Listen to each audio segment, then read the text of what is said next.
The sun hung mercilessly overhead as Mason Carter knelt beside what he initially mistook for a rotting log. The stench hit him first, a nauseating mix of infection and decay.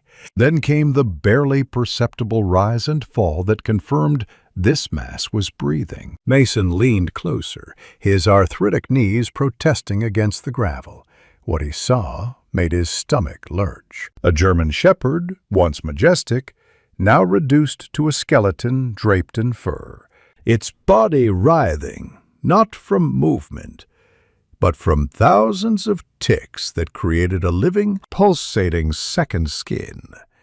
The dog's eyes, though, those eyes, clouded with pain, yet holding a stubborn spark that Mason recognized all too well from his own reflection. The animal managed to lift its head just slightly, meeting Mason's gaze with unexpected clarity. Thunder rumbled in the distance.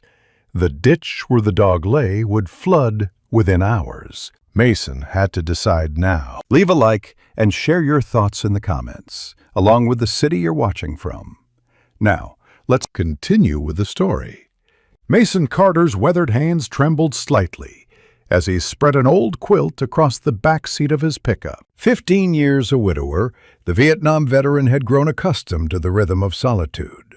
His two-story farmhouse in rural Pennsylvania stood as a monument to better days, when Martha's laughter echoed through the halls, and his children's footsteps thundered down the stairs. Now, at 68, his only regular visitors were the persistent aches in his joints and monthly calls from children too busy with their own lives to visit. The retirement check that arrived each month stretched thin between property taxes, heart medication, and the endless small repairs his aging home required. Mason had learned to get by with less, wearing the same flannel shirts until they frayed, eating simple meals, and putting off the doctor's visits his arthritis demanded. Pride kept him from asking his children for help. After 40 years in construction, a man ought to be able to take care of himself, he believed. Across town, Dr. Eleanor Sullivan was contemplating the for sale sign she'd placed in front of her veterinary clinic just last week. At 63, the demands of being the only vet within 30 miles had worn her down to bone-deep exhaustion. Since losing her husband to cancer 7 years ago, the clinic had become both her refuge and her prison. Rural clients who could barely afford care, mountains of paperwork, and equipment that needed replacing she couldn't afford. It was all becoming too much. Sheriff James Cooper was making his usual rounds, passing by Mason's property as he did each morning.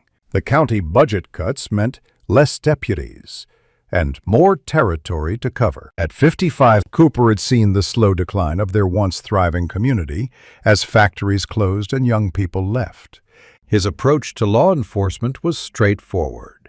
Follow the rules, keep the peace, and don't get too involved. The county animal control budget had been slashed again, meaning more strays, more complaints, and more difficult decisions about which situations warranted intervention. Meanwhile, on the outskirts of town, Thomas Red Wilson sat on his porch, nursing a bottle despite the early hour. The construction accident that left him unable to work was just the beginning of his downfall. After losing his son in the house fire 8 years ago, Wilson had lost everything else too: his marriage, his home, and finally his capacity for kindness. The neighborhood children avoided his property, and even the mail carrier left packages at the edge of his overgrown lawn. Mason's pickup truck fishtailed on the slick road as the first fat raindrops splattered against the windshield. In the rearview mirror, he could see the bundle of quilt shifting slightly with each turn. The dog hadn't made a sound, not a whimper, not a growl, since Mason had gently lifted its broken body from the ditch. That silence worried him more than any noise would have. "Hang on there, fella," Mason muttered, wincing as he hit a pothole that sent pain shooting through his arthritic hands, gripping the steering wheel. Few more minutes.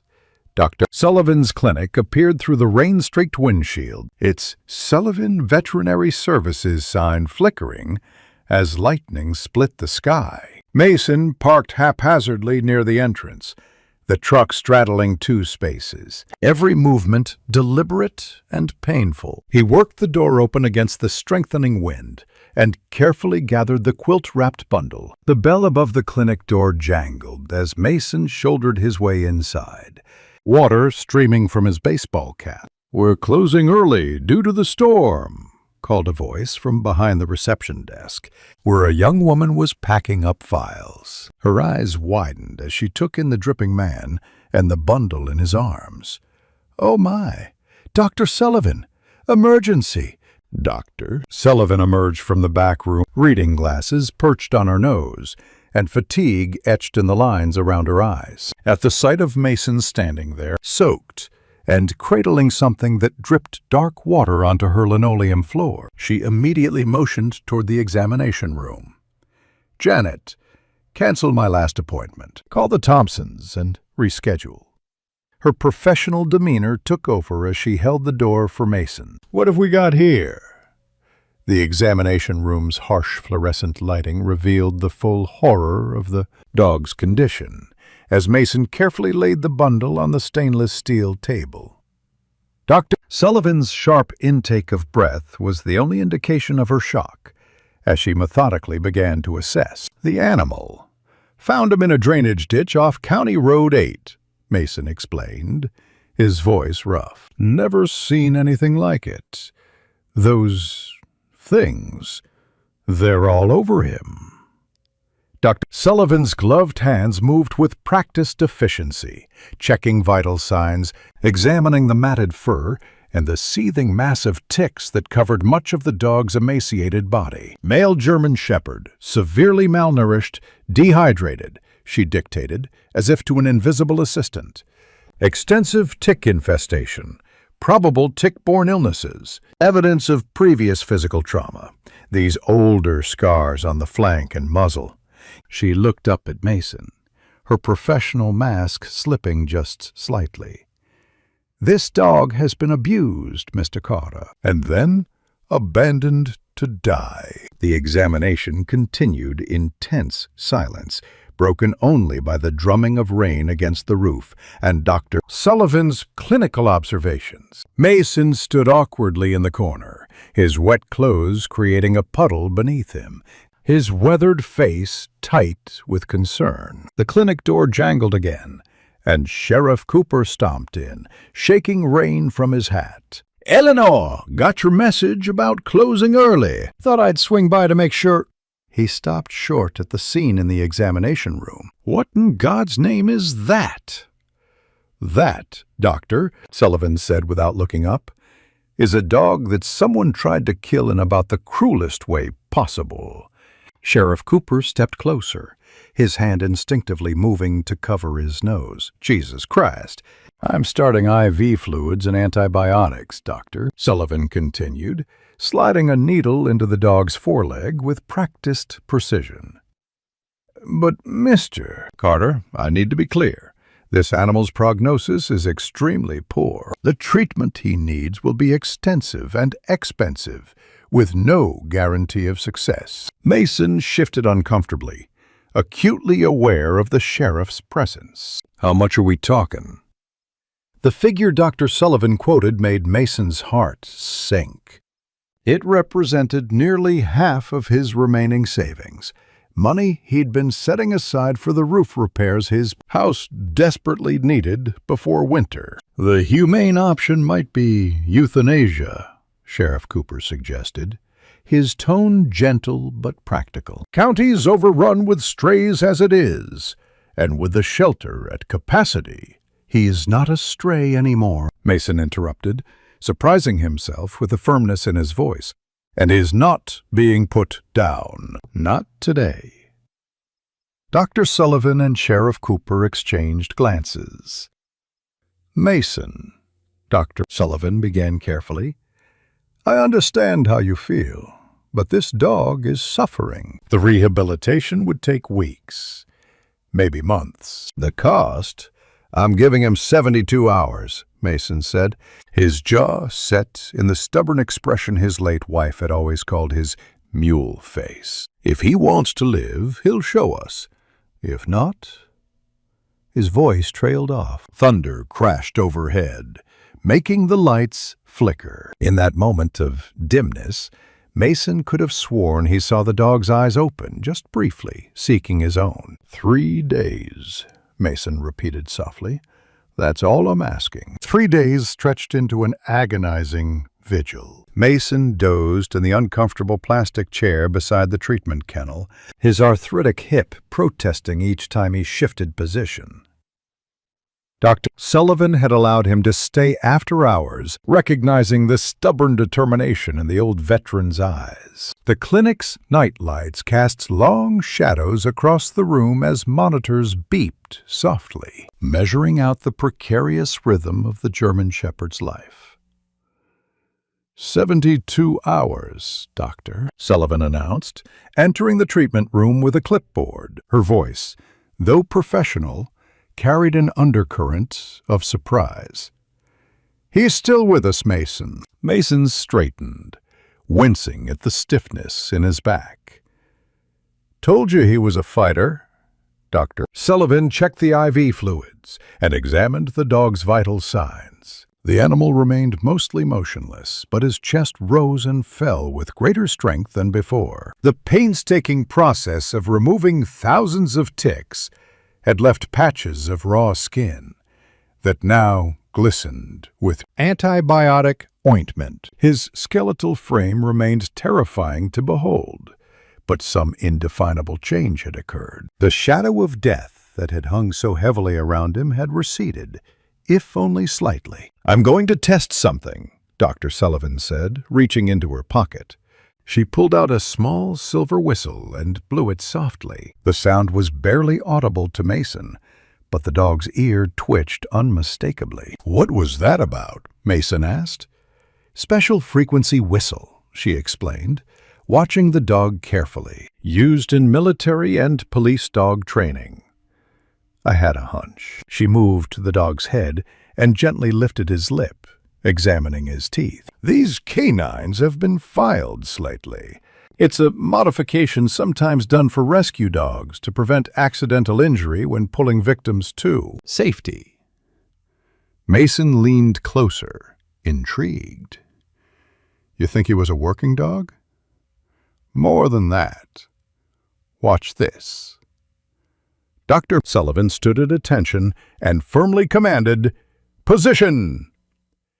The change was immediate and astonishing. Despite his weakened state, the dog's ears perked forward, and he made a valiant attempt to lift his head, his body responding to a deeply ingrained training command. "Well, I'll be damned," Mason whispered. "This is no ordinary stray, Mason. This dog has had professional training, expensive training. Someone invested thousands of hours in him."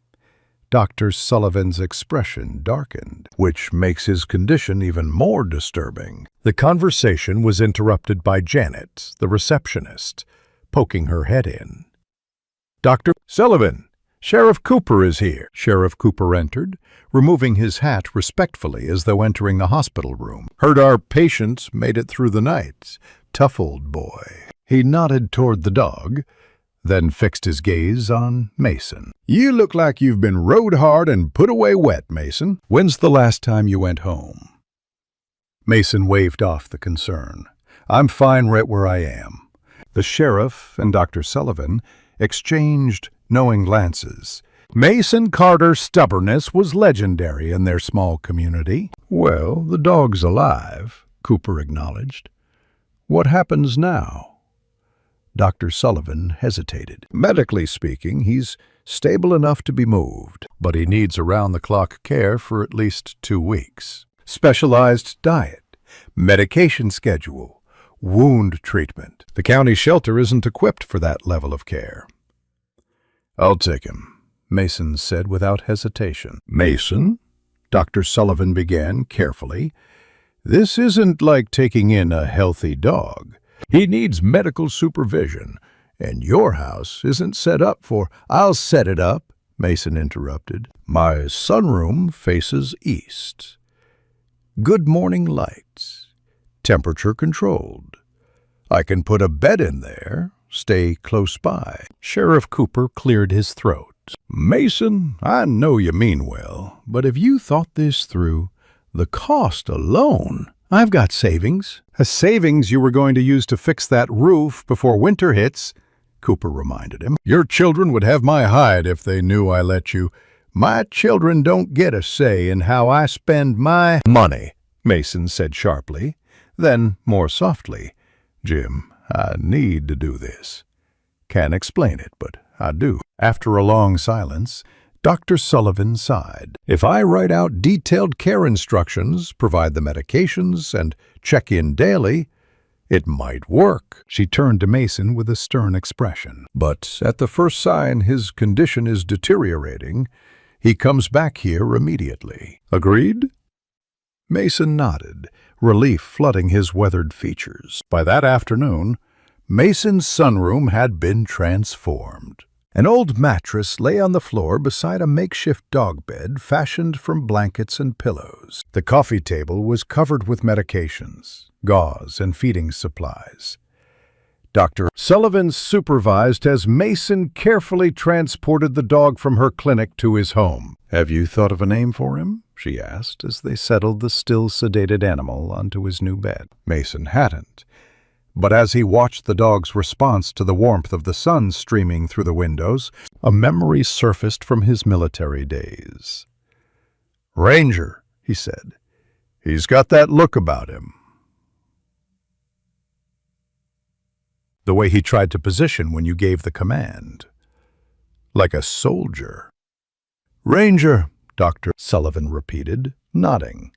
It suits him. That evening, Mason's neighbor, Sarah Bennett, appeared on his porch with a proper dog bed and a container of homemade soup. Heard about your new roommate, she said, peering curiously past him toward the sunroom. Thought you could use these. Word travels fast, Mason commented, accepting her offerings with awkward gratitude. Small town, Sarah shrugged.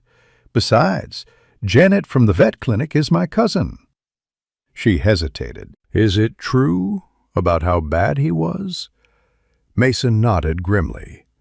Worst I've ever seen. The first night was challenging. Ranger whimpered in pain, despite the medication, and Mason found himself talking softly to the dog through the dark hours, telling stories of his construction days, of Martha, of the children when they were young. Somewhere in the early morning hours, he dozed off mid-sentence. He awoke to find Ranger's eyes open, watching him steadily. For the first time, Mason saw awareness in that gaze, recognition, assessment, and something that might have been the faintest glimmer of trust.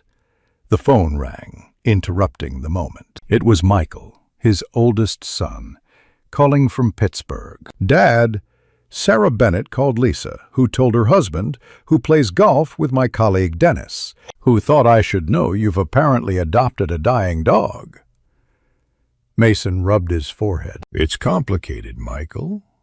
Dad, you can barely take care of yourself. Your heart, your arthritis. I'm managing just fine, Mason interrupted, feeling the familiar tension headache beginning. The dog needed help. I'm helping. And the cost? Sarah mentioned something about expensive treatments. My money, my choice, Mason said firmly. After hanging up, Mason noticed Ranger had managed to lift his head slightly, eyes still fixed on him. On impulse, Mason extended his hand, holding it steady several inches from the dog's muzzle. For a long moment, neither moved. Then, with obvious effort, Ranger stretched his neck forward and sniffed Mason's fingertips. He didn't lick them or show affection. He was far too weak and wary for that. But he accepted the scent, cataloging it, perhaps filing it under not a threat. It was a small moment, but to Mason it felt monumental. As he prepared Ranger's morning medications, he found himself remembering the promise he'd made to Martha in her final days. Don't close yourself off, Mason, she had whispered, her hand frail in his. Your heart's too good to spend the rest of your life alone.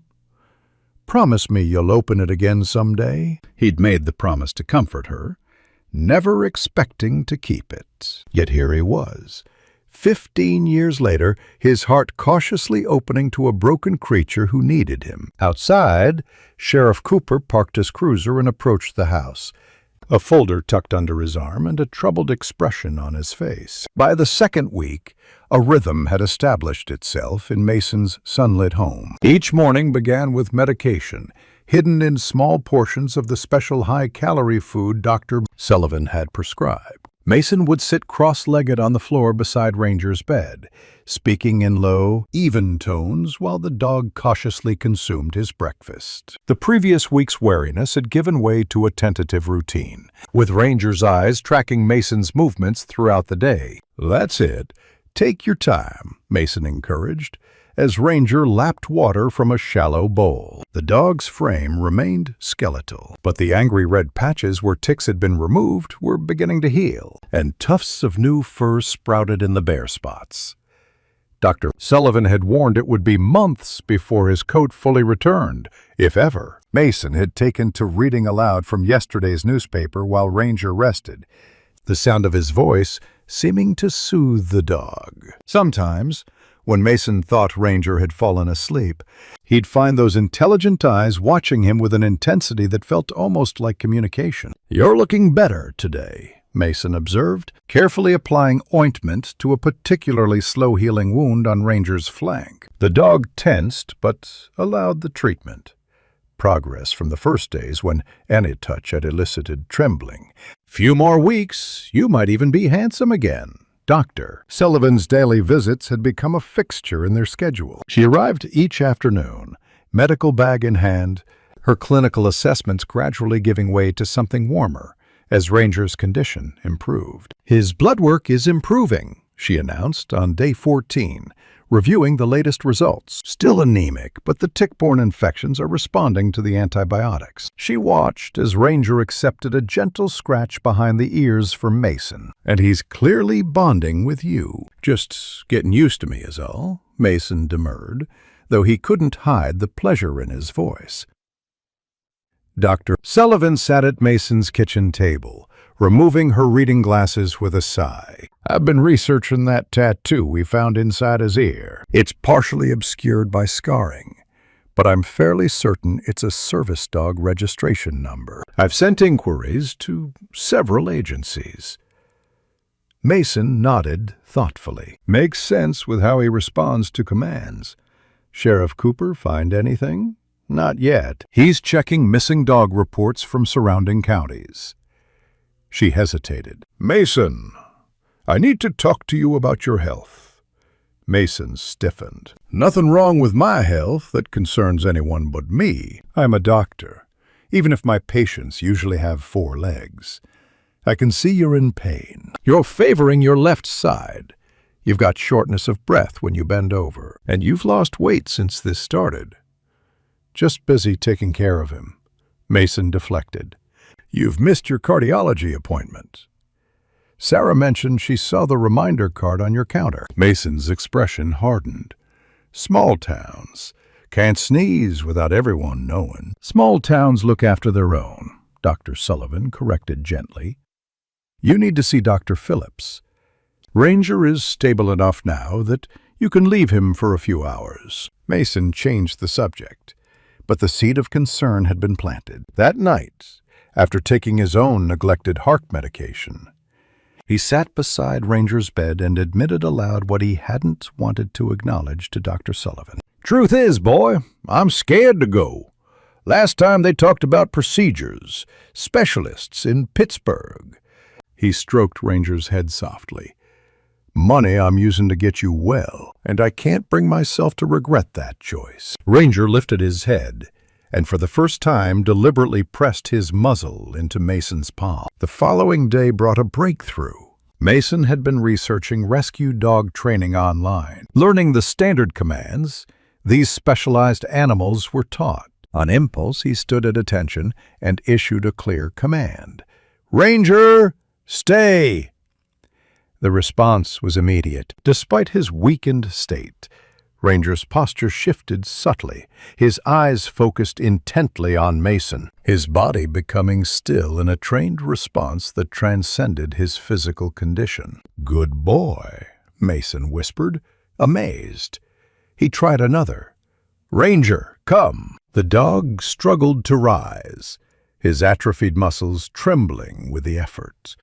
Mason quickly knelt beside him. "No, boy, don't strain yourself. That's enough for today." But something had awakened in Ranger, a sense of purpose, perhaps, or a connection to his former training. Over the next few days, Mason carefully incorporated simple commands into their routine, watching in amazement as Ranger responded with increasing alertness. Online research became Mason's nightly routine.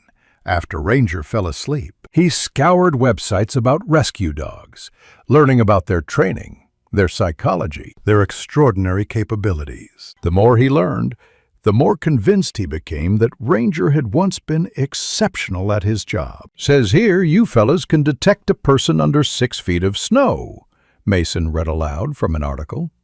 "Bet you were something to see in your prime." Financial reality intruded harshly as the first month drew to a close.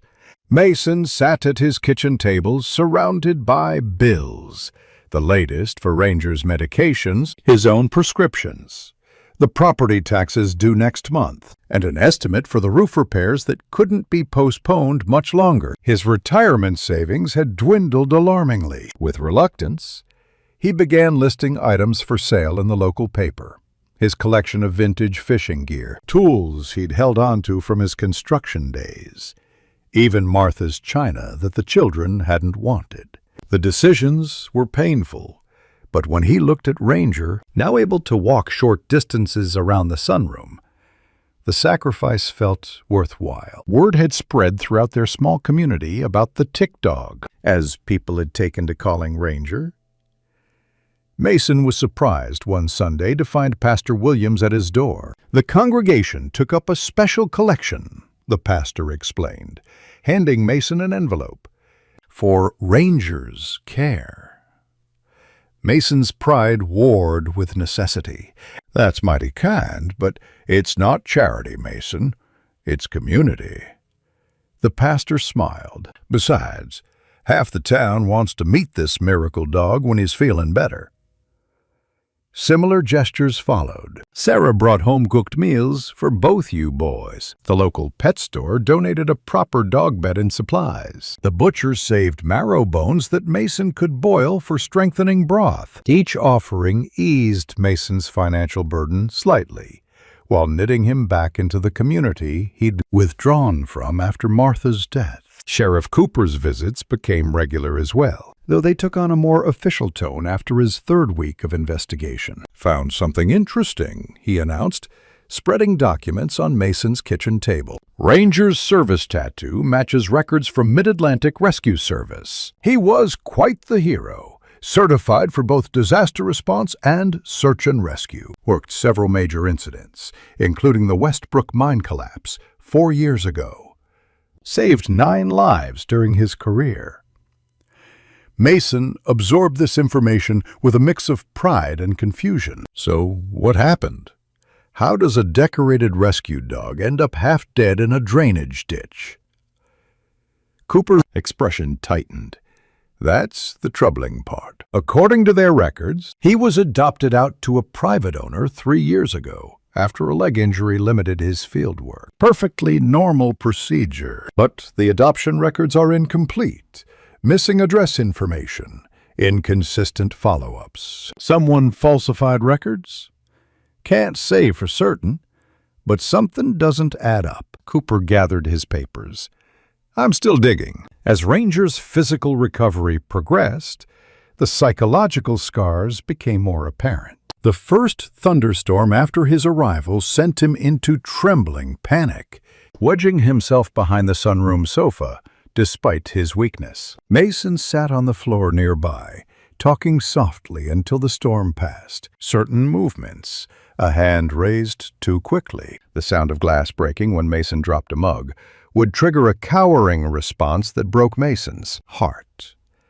Yet each day brought small improvements. Ranger began to seek out Mason's company, following him from room to room for short periods before tiring. By week 5, Ranger had gained enough strength to venture into the backyard for brief, supervised periods. Mason watched with quiet joy as the dog cautiously explored the fenced area, his natural curiosity emerging from beneath layers of trauma. It was during one of these outdoor sessions that Mason first noticed the black pickup truck driving slowly past his property. He thought little of it until he saw it again the next day, and the next, always driving past at the same time, always slowing near the section of fence where Ranger would be visible from the road. On the 4th day, Mason was prepared. As the truck approached, he noted the license plate number. Ranger, who had been cautiously sniffing around a maple tree, suddenly froze. His entire body tensed, and a low, barely audible growl rumbled in his chest, the first aggressive sound Mason had heard from him. "What is it, boy?" Mason moved closer, concerned by the dramatic change in demeanor. Ranger's eyes were fixed on the passing truck, his body rigid with what Mason now recognized was not aggression, but fear. When Sheriff Cooper arrived that afternoon to follow up on his investigation, Mason shared his observation. Black Ford F-150, about 10 years old, drives by same time every day. Ranger nearly has a panic attack when he sees it. Cooper wrote down the plate number. "Could be coincidence." "You believe in coincidences, Jim?" "'Cause after 40 years in construction, I sure don't. Not when it comes to things breaking or going wrong." The sheriff nodded slowly.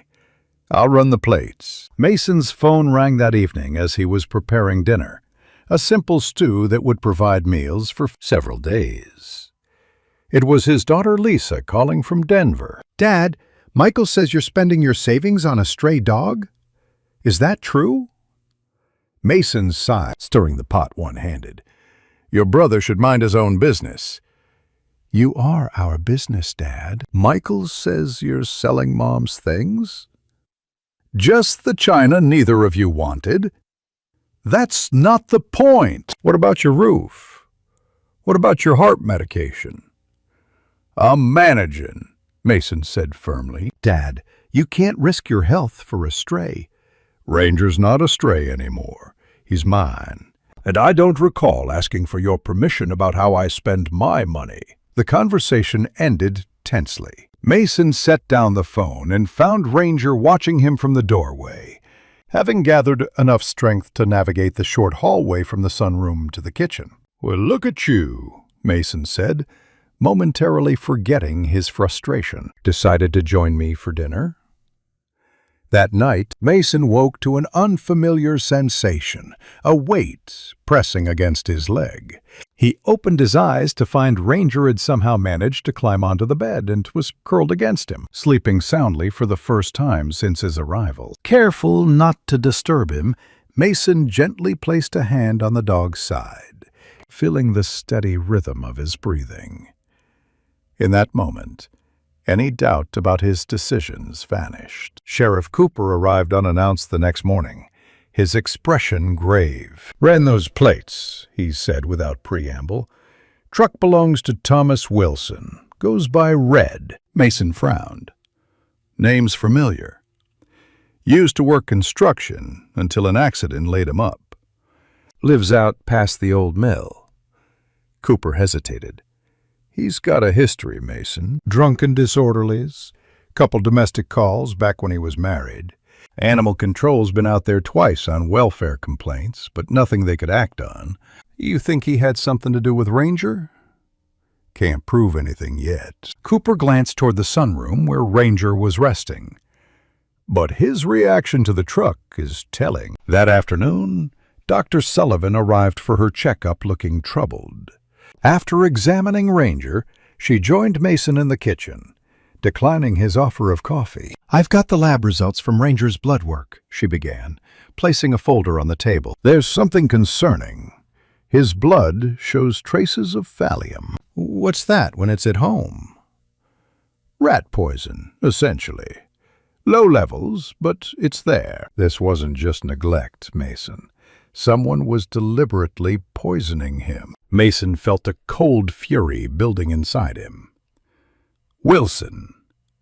Dr. Sullivan looked startled. You know who did this? Mason explained about the truck, the timing, Ranger's reaction. Dr. Sullivan's professional composure cracked slightly. If I could prove it was intentional poisoning, we could file charges. But the levels are low enough that he could claim Ranger got into rat bait accidentally. So he gets away with it? Mason's voice rose, causing Ranger to appear in the doorway, alert to the tension. For now, Dr. Sullivan admitted. But we're documenting everything. And Ranger is safe now. Safe, yes. But the psychological damage remained evident. That weekend, Mason experimented with extending their walks to the front yard. Ranger managed well until a car backfired in the distance. The dog immediately dropped to the ground, belly pressed to the earth, trembling uncontrollably. It took Mason nearly an hour to coax him back into the house. These setbacks were discouraging, but Mason reminded himself how far they'd come. The skeletal, tick-infested creature he'd found in the ditch was now a recovering dog who could walk short distances, who responded to basic commands, who sought out human companionship despite his trauma. One morning, as Mason performed the daily wound care routine that was becoming less necessary as healing progressed, he noticed Ranger watching him with particular intensity. "What's on your mind, boy?" he asked conversationally. In response, Ranger slowly, deliberately extended his paw, placing it on Mason's arm. The gesture was so intentional, so communicative, that Mason found his vision blurring with unexpected emotion. "Yeah," he said roughly, clearing his throat. "I'm glad I found you, too." That night, Mason experienced a concerning episode, chest pains that woke him from sleep, accompanied by shortness of breath and a cold sweat. He sat up in bed, reaching for his medication with trembling fingers. Ranger immediately roused beside him, alert to his distress. As Mason waited for the nitroglycerin to take effect, he felt Ranger press against his side, offering warmth and silent companionship through the frightening minutes until the pain subsided. "Good boy," Mason whispered, his hand finding Ranger's head in the darkness. "I'm all right now." Thanks to you. But he wasn't all right, and in the morning light he couldn't deny it any longer. The episode had been worse than previous ones, the recovery slower. As he called Dr. Phillips' office to schedule the appointment he'd been avoiding, Mason glanced at Ranger, now peacefully eating breakfast. The irony wasn't lost on him. He'd saved the dog's life, and now, perhaps, the dog was saving his by forcing him to confront his own mortality. From the living room window, Mason noticed the black pickup driving past again, slower this time. The driver's silhouette was visible, head turned toward Mason's property. Ranger, sensing something, abandoned his food bowl and came to stand beside Mason, body tense but no longer trembling in terror. "Don't worry, boy," Mason said quietly, placing a protective hand on Ranger's head. "He can't hurt you anymore." But as the truck disappeared down the road, Mason couldn't shake the feeling that their story with Thomas Wilson was far from over. 8 weeks after that fateful day by the drainage ditch, Ranger trotted beside Mason across the backyard, his once skeletal frame now carrying a healthier weight. Though still underweight, his transformation bordered on miraculous. Patches of new fur gleamed in the morning light, and his eyes, once clouded with pain, were clear and alert. He moved with increasing confidence, only a slight hitch in his gait, betraying the lingering weakness in his hind legs. "That's it, boy," Mason encouraged, as Ranger navigated the small obstacle course he'd fashioned from garden planters and old milk crates. "Show 'em what you're made of." Sarah watched from the porch, coffee mug in hand. I wouldn't have believed it if I hadn't seen it with my own eyes. He's like a different animal." "Same animal," Mason corrected, his chest swelling with quiet pride. "Just needed someone to believe in him." Mason had noticed how the neighborhood's attitude toward him had shifted since Ranger's arrival. Neighbors who had previously offered only perfunctory waves now stopped to chat. The mail carrier brought dog biscuits. Even Pastor Williams made regular visits, ostensibly to check on Ranger, but often staying for long conversations about faith and second chances. The Jameson Gazette called again, Sarah mentioned casually. "They're doing a feature on local hero pets and heard about Ranger." Mason frowned. "Don't need our business in the papers. People are inspired, Mason. A dying dog, a stubborn old man. It's a story folks need right now." Before Mason could respond, his phone rang. Dr. Phillips' office, confirming tomorrow's appointment. The reminder brought a familiar tightness to his chest that had nothing to do with his heart condition. The preliminary tests had revealed concerning results, necessitating a more comprehensive evaluation. The recommended procedure carried a price tag that made Mason's remaining savings look woefully inadequate. He hadn't shared the details with anyone, not Dr. Sullivan, not Sheriff Cooper, and certainly not his children. The choice loomed before him like a dark cloud. His health or Ranger's ongoing care. The dog still required medication, special food, and regular veterinary checkups. The roof still needed repairs before winter. Something would have to give. Later that afternoon, Mason ventured into town for supplies, leaving Ranger safely secured in the sunroom, with the radio playing softly for company, a trick Dr. Sullivan had suggested to ease separation anxiety. The local hardware store, Jenkins Supply, had been a Saturday ritual for Mason since his construction days. "Well, look what the cat dragged in," Old Man Jenkins called from behind the counter. "Heard your rescue dog's doing better." Mason nodded, selecting the wood screws he needed for reinforcing the porch steps. "Getting stronger every day. Local hero, that's what my granddaughter calls him. Her class at the elementary school is writing stories about him." The thought of school children writing about Ranger brought an unexpected lump to Mason's throat. He cleared it gruffly. "Just a dog doing what dogs do. Surviving." As Mason gathered his purchases, he noticed a familiar black pickup truck parked across the street. His body tensed instinctively. Through the hardware store window, he could see Thomas Wilson emerging from the liquor store, a paper bag tucked under his arm. Without conscious thought, Mason found himself heading for the door. "Put these on my account, would you, Jenkins?" he called over his shoulder. "Got something to attend to." Outside, the summer heat hit like a physical wall. Mason squinted against the brightness, focusing on Wilson's retreating figure. The man moved with the stiff gait of someone carrying old injuries, his red hair now streaked with gray. "Wilson!" Mason called. The man turned slowly, his bloodshot eyes narrowing as he took in Mason's approach. Recognition flickered across his weathered face. "You're the one with my dog," Wilson said, his voice a gravelly rumble. Mason stopped several feet away, aware of curious onlookers from nearby shops. "Your dog? The one left to die in a drainage ditch? The one covered in thousands of ticks and poisoned?" Wilson's expression darkened. "Don't know what you're talking about, old man. Sheriff Cooper ran your plates. You've been driving by my place, watching." Mason stepped closer, ignoring the warning pain in his chest. "What kind of man does that to an animal?" Wilson's face flushed, matching his nickname.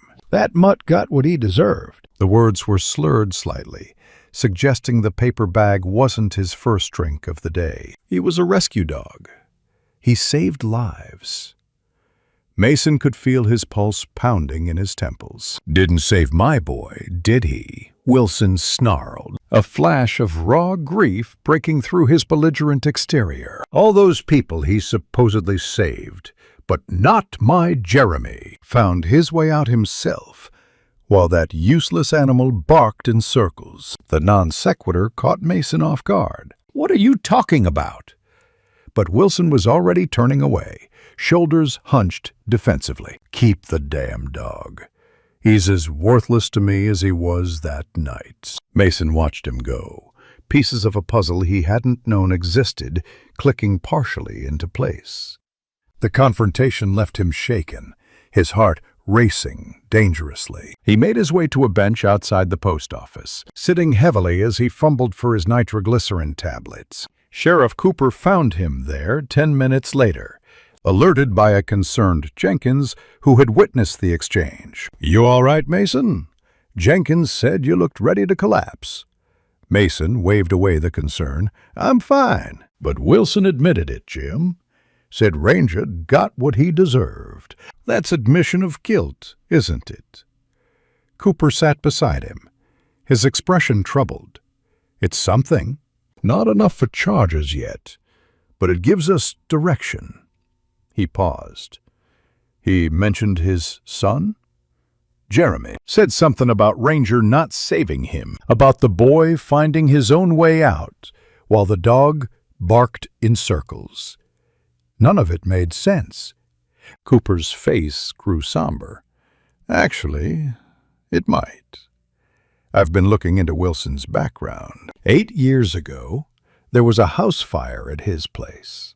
His son Jeremy, just 6 years old, was trapped inside. By the time fire rescue arrived, the boy had already suffered severe smoke inhalation. He died 3 days later in the hospital." "And Ranger was there?" Mason asked, confused. "I don't know yet. But the timing fits his service record.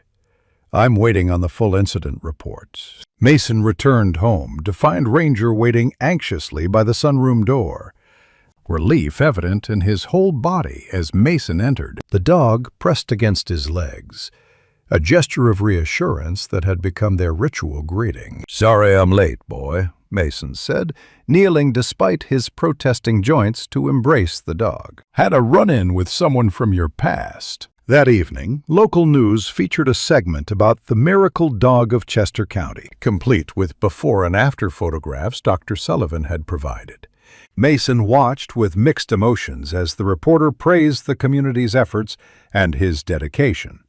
The publicity felt invasive, yet he couldn't deny the swell of pride as viewers saw Ranger's remarkable recovery. His phone began ringing almost immediately. First Michael, then Lisa, both more conciliatory than in previous calls, impressed, despite themselves, by their father's determination and the dog's resilience. Then came calls from long-forgotten acquaintances, distant relatives, even Martha's old bridge club members. By the time Mason unplugged the phone, his emotional reserves were depleted. "Too much fuss for an old man and his dog, eh?"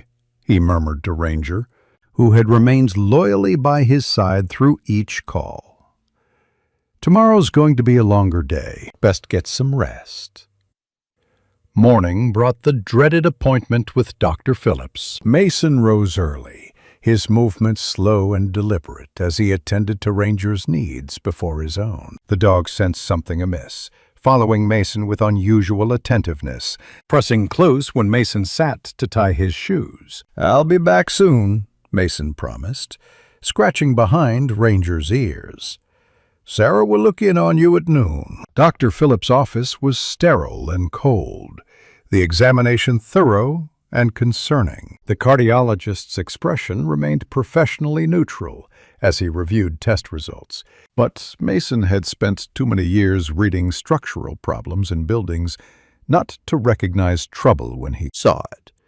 "The echocardiogram shows significant progression of your condition, Mr. Carter," Dr. Phillips explained, gesturing to images Mason couldn't begin to decipher. "The valve stenosis has worsened, and there's evidence of reduced blood flow to the heart muscle itself." Mason nodded stoically. "Cut to the chase, Doc. How bad?" Without intervention, you're at high risk for a major cardiac event, a heart attack or sudden cardiac arrest. Given your recent symptoms, I'm recommending surgery as soon as possible. The numbers that followed hit harder than the diagnosis. Even with Medicare, Mason's portion would consume the remainder of his savings, and then some. And that was before factoring in recovery time, during which he'd need help not just for himself, but for Ranger. "How long do I have to decide?" Mason asked, his voice steady despite the turmoil within. Dr. Phillips frowned. "This isn't elective surgery, Mr. Carter. We should schedule within the next 2 weeks, if possible." Mason left the office with a folder of information, prescription slips, and a heaviness that had nothing to do with his physical heart. The impossible choice loomed larger than ever. By the time he arrived home, he had resolved to call Michael, not to ask for money, but to discuss options for Ranger if the worst should happen. He found his driveway blocked by Sheriff Cooper's cruiser and an unfamiliar car with county government plates. Cooper and Dr. Sullivan stood on his porch, expressions grave. "What's happened?" Mason demanded, fear clutching at him. "Is Ranger all right?" "Ranger's fine," Cooper assured him, "but we need to talk. This is Miss Winters from County Animal Services." Inside, Ranger greeted Mason with obvious relief, pressing against him protectively as the visitors settled in the living room. Miss Winters, a stern-faced woman in her 40s with a clipboard and an air of bureaucratic authority, came directly to the point. "Mr. Carter, we've received a formal claim of ownership for the dog you've been calling Ranger. Thomas Wilson has provided documentation showing he legally adopted the animal 3 years ago from Mid-Atlantic Rescue Service." Mason's face hardened. "The same Thomas Wilson who left him to die? Who poisoned him? Who's been driving by my house to intimidate him?"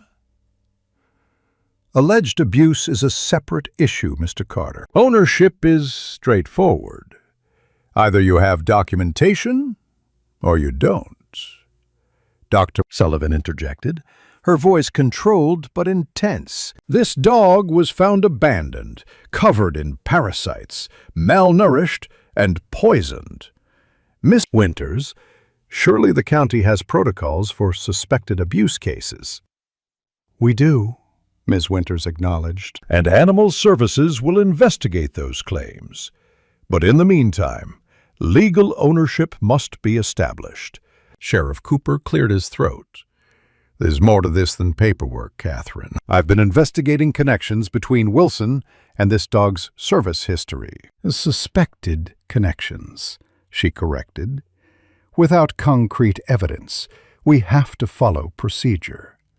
Mr. Wilson has filed for reclamation and provided the necessary documentation." The conversation continued in this vein, with Mason growing increasingly silent. Ranger, sensing his distress, remained pressed firmly against his leg, occasionally looking up with concerned eyes.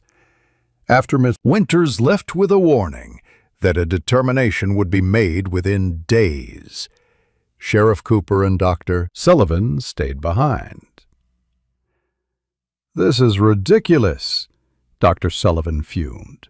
"After everything that dog has been through, after all you've done, they can't just hand him back to his abuser." "Actually, they can," Cooper said grimly, "unless we can prove the abuse. I'm still waiting on those fire reports, but they're archived records. Takes time." "Time we don't have," Mason said quietly, his first words since the officials had left. He ran a hand over Ranger's head, now pressing firmly against his knee. "I saw Dr. Phillips today." The change of subject caught them off guard. "Your heart?" Dr. Sullivan asked, concern shifting directions. Mason nodded. "Needs surgery. Soon. And expensive." He gestured vaguely around his modest home. "Was already wondering how to manage it all. And now this." The silence that followed was heavy with unspoken concern. Finally, Cooper stood. "I'll keep pushing on the investigation." "Don't give up yet, Mason. After they left, Mason sat with Ranger in the fading afternoon lights. The dog's transformation over these weeks had been remarkable, from the brink of death to a living embodiment of resilience. Mason had witnessed the return of dignity to those intelligent eyes, had seen the gradual rebuilding of trust. The thought of Ranger returning to Wilson's custody was unbearable, yet the reality of Mason's health couldn't be ignored. The pressure in his chest had become a constant companion, the shortness of breath more frequent. He had promised Martha he would open his heart again, but he hadn't anticipated it would be his actual heart that failed him when he finally did. That evening, local news featured a follow-up segment on Ranger's story, this time including interviews with community members who had contributed to his care. The reporter closed with an update. In a surprising development, a man claiming to be Ranger's original owner has come forward. The county will determine custody in the coming days. Meanwhile, community support for the once-dying dog and his elderly rescuer continues to grow. Mason's phone began ringing again almost immediately. This time he didn't unplug it. Instead, he answered call after call, listening to neighbors and strangers alike offering support, legal advice, and in some cases, outrage. By the time Michael called, Mason had begun to understand that Ranger's story had touched something deep in the community's collective consciousness. "Dad, Lisa and I have been talking," Michael began without preamble. "We're coming home tomorrow. Whatever's happening with your heart, with this dog situation, you shouldn't be facing it alone." For once, Mason didn't argue. As he hung up, he felt Ranger's warm weight against his leg and looked down to find those intelligent eyes watching him. "Looks like you're about to meet the rest of the family, boy," he said softly. "Let's just hope it's not too little, too late." The county courthouse stood as it had for over a century, a stolid brick edifice with white columns and an air of immovable authority. Mason sat rigidly on a wooden bench in the hallway, dressed in his only suit, the collar uncomfortably tight around his neck. Michael and Lisa flanked him like sentinels, their presence both comforting and foreign after so many years of handling crises alone.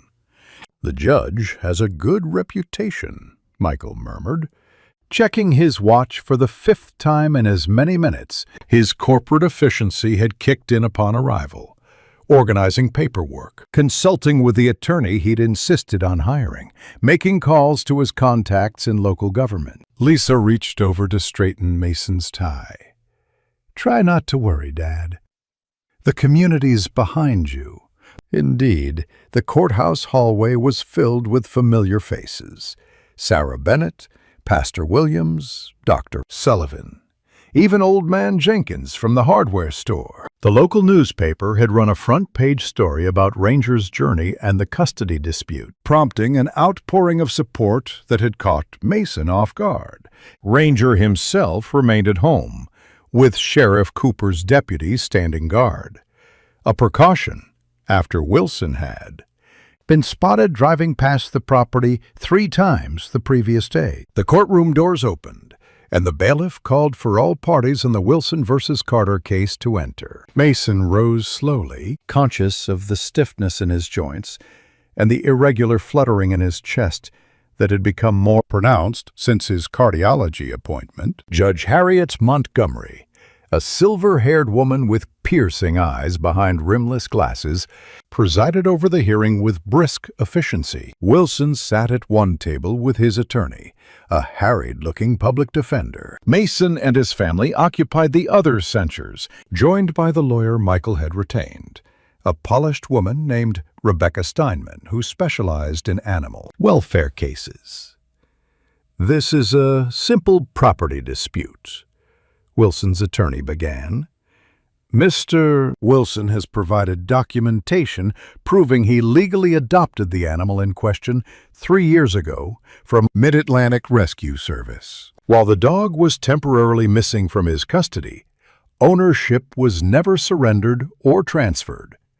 Miss Steinman countered with photographs of Ranger's condition when Mason found him, Doctor. Sullivan's medical testimony about the thallium poisoning, and affidavits from neighbors who had witnessed Wilson's truck repeatedly driving by Mason's property. Your Honor, this isn't merely about property rights, she argued. This is about the welfare of an animal who was subjected to severe neglect and abuse, and about recognizing the extraordinary efforts Mr. Carter has made to rehabilitate him. Judge Montgomery interrupted, peering over her glasses. Miss Steinman, I appreciate the emotional aspects of this case, but Pennsylvania law is clear. Dogs are considered personal property. Unless Mr. Wilson has been convicted of animal cruelty, which I note he has not been, his property rights remain intact. The proceedings continued with clinical detachment that belied the life-and-death stakes for Ranger. Mason found himself struggling to focus as witnesses were called and legal arguments made. The pressure in his chest had intensified, and a cold sweat had broken out across his forehead. Lisa noticed first. "Dad, are you okay?" she whispered, her hand closing over his. Mason nodded tightly, unwilling to detract from the proceedings. But as Wilson took the stand, describing his deep attachment to the dog he called Rex, the room began to tilt alarmingly. "He ran away during a thunderstorm," Wilson testified, his face a mask of practiced concern. "I searched everywhere, put up posters. I was heartbroken." The blatant lies triggered something in Mason, anger surging through him, sending his pulse racing dangerously. He gripped the edge of the table, trying to steady himself as black spots danced at the edges of his vision. "Your Honor," Ms. Steinman said suddenly, "Sheriff Cooper has just entered with new evidence that's directly relevant to this case." Judge Montgomery nodded for Cooper to approach. The sheriff handed over a thick folder, speaking in low tones that Mason couldn't make out through the rushing sound in his ears. After reviewing the documents, Judge Montgomery's expression changed subtly. "Mr. Wilson, were you present at the Oak Ridge subdivision fire on June 15th, 8 years ago?" Wilson's face drained of color. "That's not relevant to this case." "I'll determine what's relevant, Mr. Wilson. Please answer the question." "Yes," he said after a long pause, "that was my home. My son died in that fire." "And was the dog in question, then known by the service name Atlas, present at that fire as part of the rescue team?" Wilson's attorney leaned over, whispering urgently, but Wilson pushed him away. "Yes," he admitted, his voice hollow. "The useless mutt was supposed to find my boy. Failed at his one job." A murmur ran through the courtroom. Judge Montgomery studied the documents before her, then looked directly at Wilson. "Mr. Wilson, these incident reports indicate that Canine Atlas located your son within 4 minutes of entering the bid structure, leading firefighters directly to him. Your son was alive when rescued and transported to Chester County Hospital." Wilson's hands began to shake. They said he breathed in too much smoke. Said his lungs were damaged, said there was nothing they could do. "I understand your grief, Mr. Wilson, but the record clearly shows this dog performed his duty with distinction. He did not fail your son." Mason felt the room spinning more violently now. Michael's voice sounded far away as he asked, "Dad? Dad, what's wrong?" The last thing Mason saw before darkness closed in was Wilson's face. Not angry anymore, but crumpled with a grief that mirrored his own when he'd lost Martha. Mason awoke to the sterile white ceiling of Chester County Hospital. The rhythmic beeping of monitors a familiar accompaniment to the dull pain in his chest. Lisa sat beside the bed, her face lined with worry as she spoke softly into her phone. "He's awake. I'll call you back." "Ranger?" Mason's voice came out as a rasp. "He's okay, Dad. Sarah's with him." Lisa poured water from a plastic pitcher, helping him take small sips. "You had a heart attack in the courtroom. They rushed you into surgery." Mason's hand moved instinctively to his chest, feeling the bandages beneath the hospital gown. "The hearing? Postponed, officially." Lisa squeezed his hand. "But Sheriff Cooper says Judge Montgomery was pretty clear about which way she was leaning before the medical emergency." Dr. Phillips appeared in the doorway, chart in hand. "Welcome back, Mr. Carter. You gave us quite a scare. The surgery went well. We placed a stent to open the blocked artery. You're lucky. If this had happened when you were alone at home, the outcome might have been very different." The following days passed in a blur of medical jargon, visits from concerned friends, and an overwhelming sense of vulnerability that Mason hadn't experienced since Martha's final days. Michael extended his stay indefinitely, taking over Mason's bedroom while Mason recovered. Lisa arranged for a leave of absence from her job, setting up a makeshift office in the sunroom. The most difficult part was being separated from Ranger. Hospital policy prohibited pets, even one as famous as the miracle dog of Chester County had become. Dr. Sullivan provided daily updates and smartphone videos of Ranger, who appeared increasingly anxious in Mason's absence.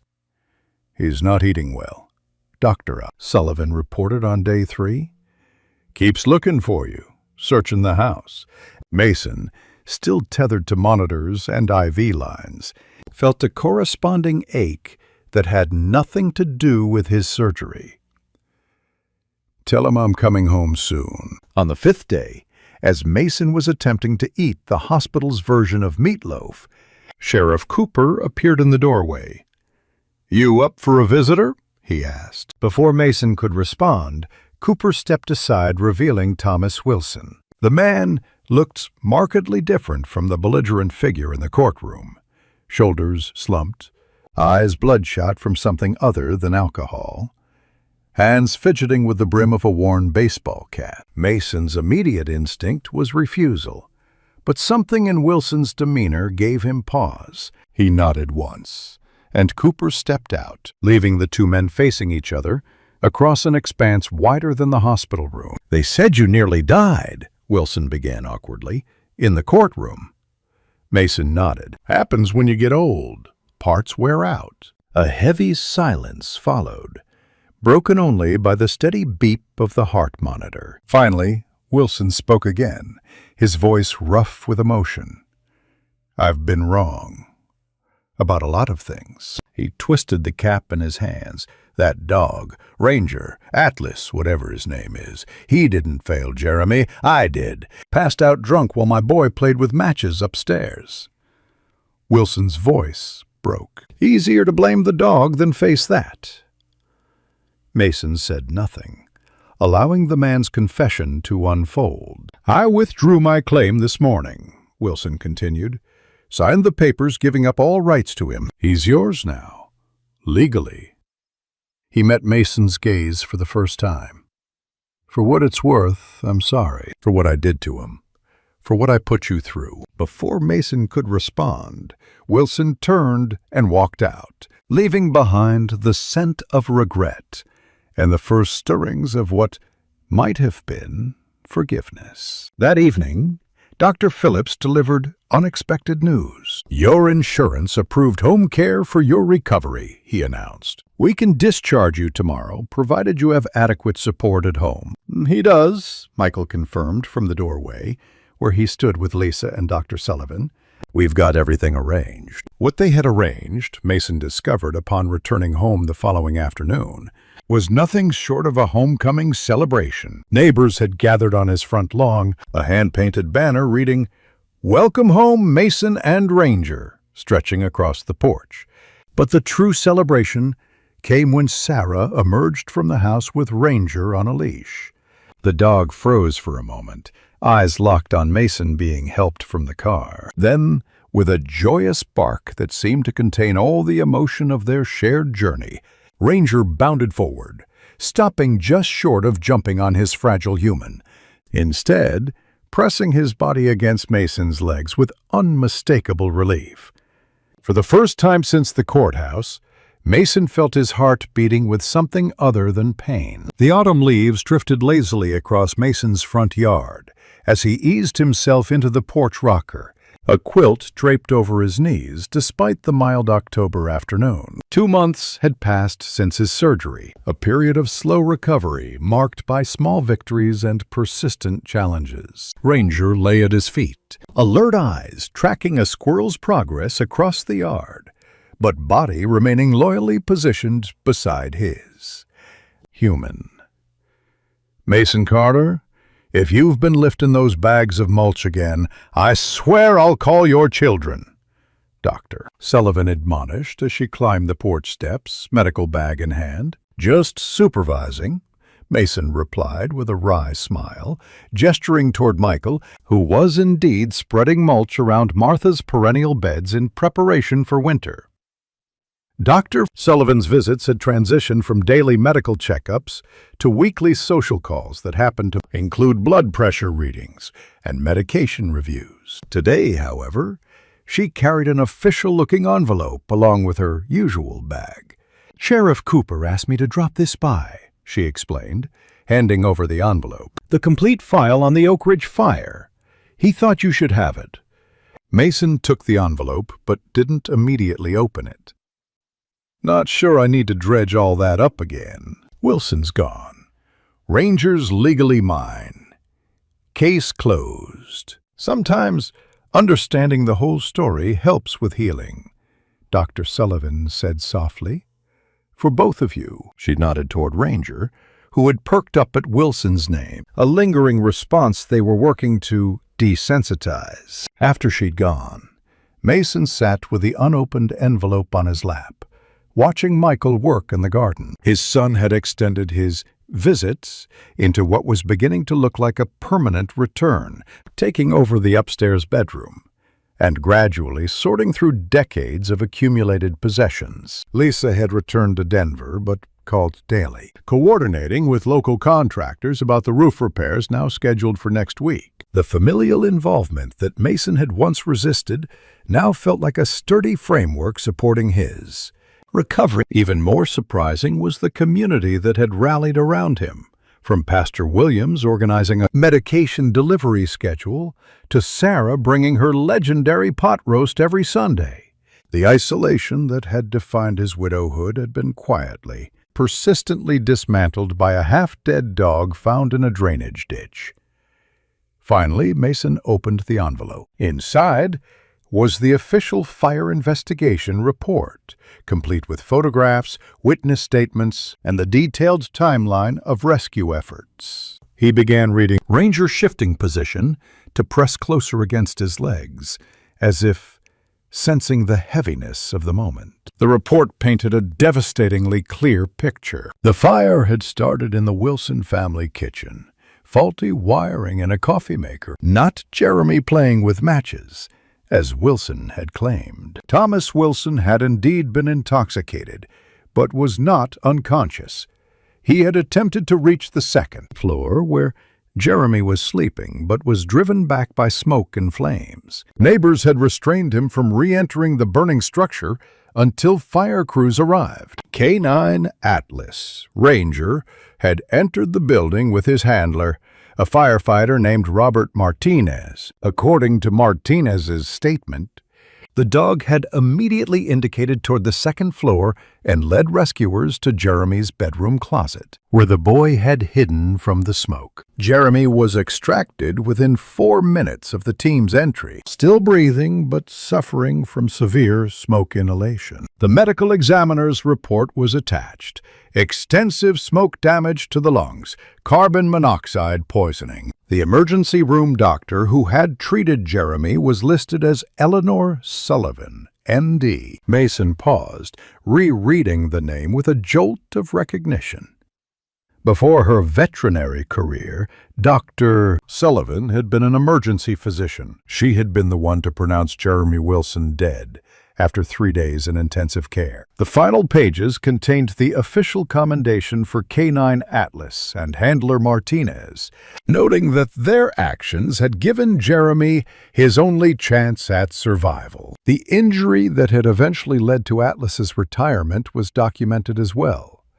A partially collapsed ceiling had struck the dog during a secondary search of the premises, resulting in damage to his left rear leg. As Mason digested this information, the missing pieces of the puzzle fell into place. Not just Wilson's hatred for the dog he blamed for his son's death, but Dr. Sullivan's particular investment in Ranger's recovery, her understanding of Wilson's grief, her decision to transition from human to veterinary medicine after what must have been a devastating loss. Mason was still sitting with the open file when Michael joined him on the porch, wiping sweat from his brow. "Heavy reading?" his son asked, noting Mason's expression. Mason handed over the file silently, watching as Michael scanned the documents, his eyes widening at certain passages. "Dr. Sullivan was the ER doctor?" Michael looked up in surprise. "Did you know?" Mason shook his head. "Makes sense now.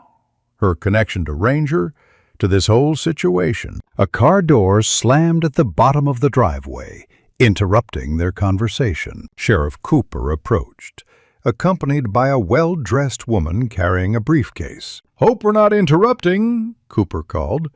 "This is Rachel Harmon from the District Attorney's Office. She'd like to speak with you about Thomas Wilson." Inside, seated around the kitchen table with coffee cups steaming before them, Miss Harmon came directly to the point. "We've built a strong case against Mr. Wilson for animal cruelty, abandonment, and poisoning," she explained. "The evidence is compelling, including the toxicology reports and Mr. Wilson's own admissions. We're prepared to proceed with charges." Mason nodded slowly, his hand automatically finding Ranger's head beside his chair. "What's that mean for Wilson?" "Given the severity of the case and Mr. Wilson's prior record, he's facing significant jail time," Miss Harmon replied. "Pennsylvania has strengthened its animal cruelty laws in recent years. This would be a felony case." Mason considered this, thinking of the broken man who had stood in his hospital room, hat in hand, confessing his failures. "Wilson needs help more than punishment. Been punishing himself for 8 years already." Ms. Harmon exchanged glances with Sheriff Cooper. "That's actually why we're here, Mr. Carter. Mr. Wilson has offered to plead guilty, but his attorney has proposed an alternative sentencing arrangement that would require your approval." The proposal was unexpected. Instead of jail time, Wilson would enter a residential rehabilitation program for his alcoholism, following by community service at the county animal shelter and mandatory psychiatric treatment. He would also make restitution payments to cover Ranger's medical expenses. "Why does this need my approval?" Mason asked. "Because you're the victim in this case," Ms. Harmon explained. "While the state brings the charges, your position on sentencing carries significant weight with the judge. Additionally, the community service component would potentially place Mr. Wilson in proximity to animal welfare organizations you support. We wouldn't proceed with this arrangement if you objected." Mason was silent for a long moment, his eyes meeting Michael's across the table. His son gave a small nod, supporting whatever decision Mason made. "I've spent enough of my life holding on to things," Mason said finally. "Tell Wilson I accept his proposal, on one condition. He needs to make amends, not just to me and Ranger, but to Dr. Sullivan as well. She deserves that much." After the officials departed, Michael studied his father with newfound respect. "That was generous of you." Mason shrugged. "Just practical. Locking him up doesn't undo what happened to Ranger or bring back his boy. Maybe this way something good comes from all the pain." That evening, as Mason prepared for bed, a process that now included a complex regimen of medications, he heard Michael on the phone in the hallway. "No, Lisa, he's doing better than expected."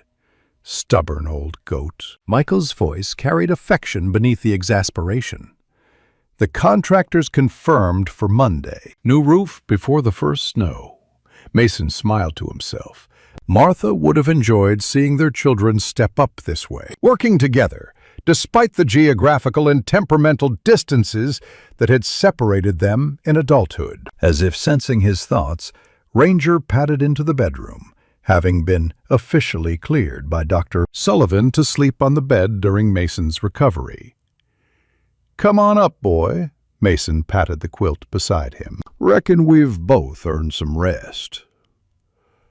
The following morning brought an unexpected visitor. Dr. Sullivan arrived not for her usual checkup, but bearing a cardboard box filled with files. "I owe you an explanation," she said without preamble, setting the box on the kitchen table. "Sheriff Cooper told me he gave you the fire report." Mason gestured for her to sit. "You're the doctor who treated Jeremy Wilson." She nodded, her professional composure faltering slightly. "One of several, but I was on duty when we lost him. It was my third pediatric fatality that month, all preventable tragedies. I burned out, Mason. Couldn't face another parent like Thomas Wilson, wild with grief, demanding answers I couldn't give. So you switched to four-legged patients," Mason finished for her. "Veterinary school at 45, she confirmed with a wry smile. "My colleagues thought I'd lost my mind." Maybe I had.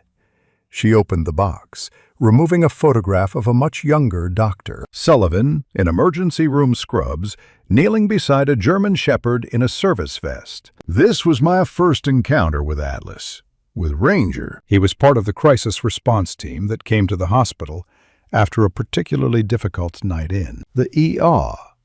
I never forgot him. Mason studied the photograph, recognizing the distinctive white markings on Ranger's chest. "You knew who he was the moment I brought him in." "Not immediately. He was in such terrible condition. But when I found the service tattoo..." She paused, collecting herself. The coincidence seemed impossible. The same dog, connected to both Wilson's tragedy and now to you. "I couldn't tell you then. Confidentiality, both medical and legal. But now that it's all in the open, now we all get a second chance," Mason said quietly. "You, me, Ranger, maybe even Wilson." Dr. Sullivan reached across the table to grasp his hand. "I've been offered a position with the Regional Animal Rescue Consortium, developing a specialized program for rehabilitating service animals. They want Ranger as their first case study, once he's fully recovered." "You're leaving your practice?" "Transitioning," she corrected.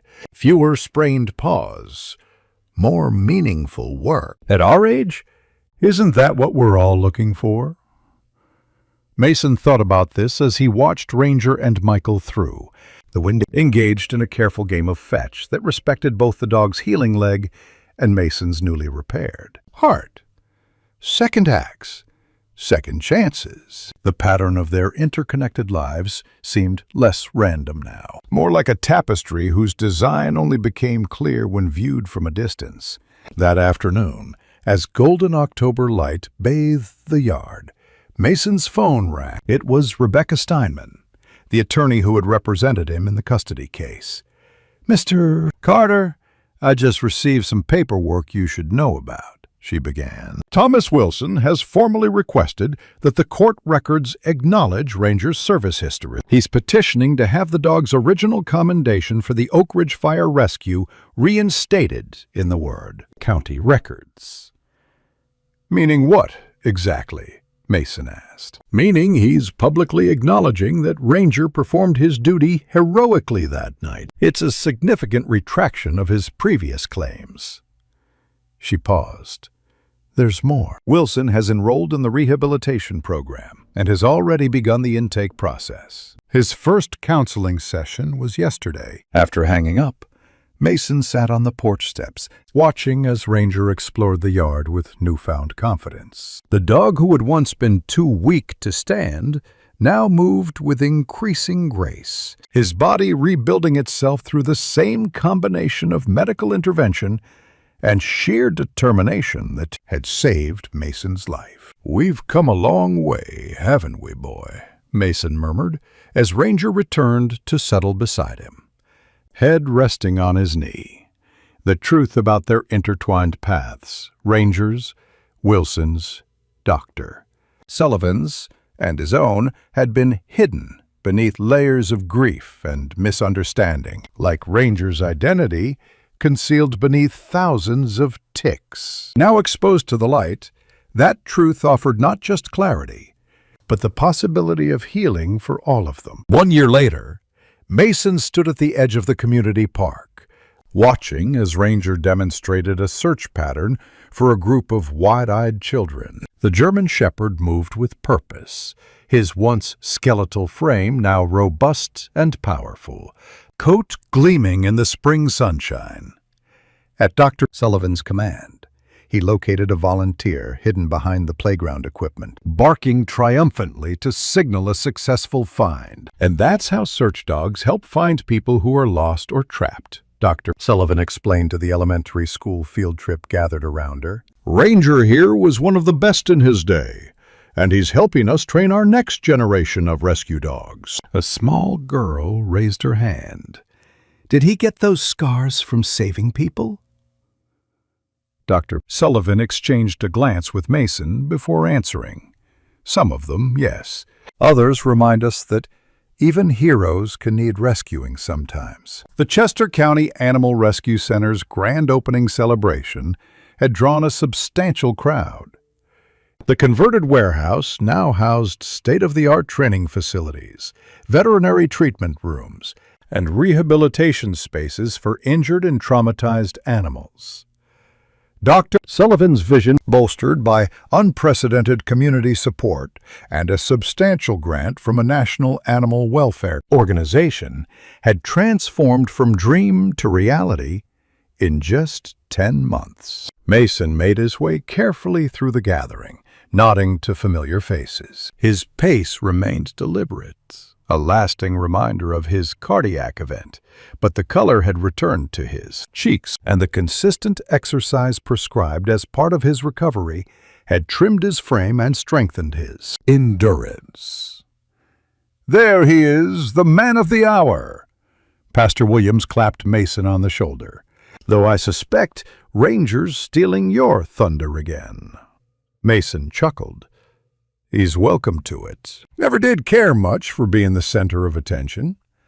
That was undeniably what they had become, however. The story of the tick dog and his elderly rescuer had captured hearts far beyond Chester County. A documentary filmmaker had featured them in a piece about animal rescue that had won awards at several festivals. Donations had poured in, not just for Ranger's ongoing care, but for the rescue center itself, which bore a plaque dedicating its main training arena to Atlas/Ranger, twice a hero. Michael approached, clipboard in hand. "Dad, they're ready for the ribbon cutting whenever you are." Lisa's got the camera all set up. Mason nodded, still marveling at how completely his life had transformed. Michael had made his return to Chester County permanent, taking a remote position with his firm and renovating the old barn on the property into a modern home office. Lisa visited monthly, her Denver condo now on the market, as she explored relocations closer to her roots. The family home itself had undergone a transformation nearly as dramatic as Ranger's. New roof, updated heating system, ramp alongside the porch steps, and grab bars in the bathrooms. Practical changes that acknowledged Mason's limitations while enabling his. independence. The sunroom, where Ranger had begun his recovery, was now a cheerful sitting area where Mason often hosted his expanding circle of friends. As they made their way toward the ceremonial ribbon stretched across the entrance to the training arena, Mason caught sight of a familiar figure standing somewhat apart from the crowd. Thomas Wilson looked markedly different from the angry, dissolute man of a year ago. Clean-shaven, clear-eyed, his posture straightened by sobriety and purpose, he nodded respectfully to Mason, but maintained his distance. Following the terms of his alternative sentencing, Wilson had completed 6 months of residential rehabilitation, followed by outpatient therapy. His community service hours at the county animal shelter had gradually evolved into a part-time position. His natural aptitude with troubled animals surprising everyone, perhaps none more than Wilson himself. The relationship between Mason and Wilson remained cautious, their interactions limited mostly to necessary communication regarding the rescue center, where Wilson now volunteered on weekends. Yet there existed between them a fragile understanding, born of shared grief and unexpected redemption. Ready for your big moment? Dr. Sullivan appeared at Mason's elbow, Ranger at her heels. Her new role as director of the rescue center had energized her, erasing years from her appearance and infusing her professional expertise with renewed passion. "As ready as I'll ever be," Mason replied, accepting the large ceremonial scissors, "though I still think you should be the one doing this." "It's your vision we're celebrating. It's all of ours," she corrected, gesturing toward Ranger, who had positioned himself precisely at Mason's side. Some partnerships are meant to be. The ribbon-cutting ceremony was brief but emotional, Mason's weathered hands steady as he addressed the gathered crowd. "A year ago, I found a dying dog in a ditch, or maybe he found me. Either way, we saved each other." His voice roughened slightly. "This center isn't just about rescuing animals. It's about recognizing that healing works both ways. The animals we save often end up saving us right back." As applause erupted, Mason felt a familiar pressure against his leg, Ranger's way of offering support, a gesture that had evolved from their earliest days together. He reached down to stroke the dog's head, murmuring, "We did good, boy." The afternoon unfolded in a series of demonstrations, tours, and congratulatory conversations. Mason gradually withdrew to a quiet corner, the social exertion taking its toll despite his improved stamina. He found a bench beneath a shade tree and settled there, watching as Ranger participated in another demonstration with a young handler. "Mind if I join you?" Thomas Wilson stood uncertainly beside the bench, hands thrust deep in his pockets. Mason considered him for a moment before nodding toward the empty space. "Free country." They sat in silence for several minutes, both watching Ranger work. Finally, Wilson spoke, his voice low and measured. "They're saying he's the best training assistant they've ever had. Natural talent for showing the younger dogs what to do." "Always was exceptional," Mason agreed. "Just needed someone to see it." Wilson nodded, his gaze fixed on the German Shepherd. "My therapist says I projected all my guilt onto him. Easier to blame a dog than face my own failures." He paused. Jeremy would have been 14 now. Mason thought of his own losses. Martha, the years estranged from his children, the isolation he'd built around himself like a wall. Grief makes us do strange things. Build walls or burn bridges. Neither one helps much in the end. "No," Wilson agreed quietly. "It doesn't." Another silence fell between them, less strained than before. "I heard they approved your application," Mason said eventually, "for the handling course." Wilson nodded, a hint of pride crossing his features. "Basic certification to start. Dr. Sullivan thinks I have a knack for the rehabilitative cases. Dogs others have given up on." "Fitting," Mason observed without rancor. The celebration continued around them, the rescue center humming with activity and purpose. Sarah Bennett approached with a plate of food, clucking disapprovingly at Mason for hiding away when everyone wanted to congratulate him. Wilson excused himself, melting back into the crowd with a respectful nod. As evening approached, the gathering began to disperse. Mason found himself on the newly constructed observation deck overlooking the training fields. Ranger, a warm presence at his side. Dr. Sullivan joined them, her professional attire exchanged for comfortable jeans and a center logo sweatshirt. "Quite a day," she remarked, gazing out at the facility now illuminated by the setting sun. "Hard to believe where we started." Mason nodded, thinking of the half-dead creature he'd found a year ago, of his own isolated existence, of the unlikely chain of events that had brought them all to this moment. "Sheriff Cooper's bringing Wilson home," Dr. Sullivan mentioned. "He asked me to tell you he'll come by tomorrow to finish that railing on your back steps, if that's still all right." "It's all right," Mason confirmed, surprising himself with how much he meant it. Later, as Mason and Ranger settled onto the porch swing for their evening ritual, Michael emerged from his office with a tablet in hand. "Look what Lisa sent," he said, showing Mason a video of his daughter, signing the final papers on a house just 20 minutes away. She'll be moved in by the 4th of July. Mason watched the video, a sense of completion warming him more thoroughly than the spring evening. The family that had scattered after Martha's death was regathering, drawn back by circumstances none of them could have predicted. As darkness fell, Ranger rested his head on Mason's knee, eyes half closed in contentment. From the frail, tick-infested creature on the brink of death to the proud, healthy animal now helping others heal, his journey mirrored Mason's own. Both had been broken, both found at their lowest point, both transformed by the unexpected gift of a second chance. "We came a long way, didn't we, boy?"